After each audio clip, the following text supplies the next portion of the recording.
Dans la rédaction de l'hebdomadaire HVG, c'est l'inquiétude.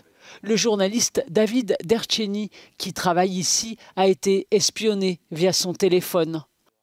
En Hongrie, 4 journalistes ont été victimes du logiciel espion Pegasus, acheté par Budapest à Israël. La Hongrie, qui fait partie de l'Union européenne, dirigée par le conservateur Viktor Orban, espionne donc des membres de la société civile et même l'épouse de David Derceni. Il y a tout dans un téléphone, sa vie privée, ses messages, nos enfants. Évidemment, les gens vivent leur vie sur leur téléphone maintenant. Ils échangent des messages, ils envoient des photos. Et ces informations familiales n'ont rien à faire devant une équipe de renseignement. Plus de 80 journalistes de 17 médias dans 10 pays ont travaillé pendant des mois pour élucider cette affaire qui dépasse les frontières hongroises. L'équipe technologique d'Amnesty International a examiné 50 téléphones portables, dont 25 ont été infectés par Pegasus. Cette histoire a prouvé qu'il est possible d'acheter des logiciels espions et des logiciels d'espionnage de manière totalement non réglementée, puis de les utiliser pour surveiller les gens et dans certains cas détruire leur vie.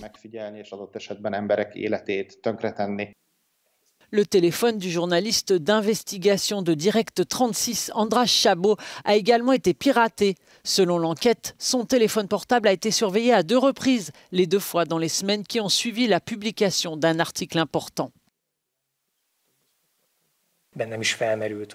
Je me suis demandé s'ils étaient curieux de connaître mes sources, s'ils voulaient savoir avec qui j'étais en contact, à qui je parlais. Évidemment, je me demandais aussi si j'avais involontairement mis ces personnes en danger, mais je ne peux malheureusement pas répondre à ces questions.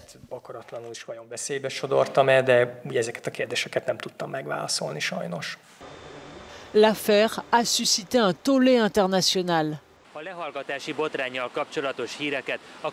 La nouvelle du scandale des écoutes a fait la une des principaux médias étrangers, explique notre correspondant.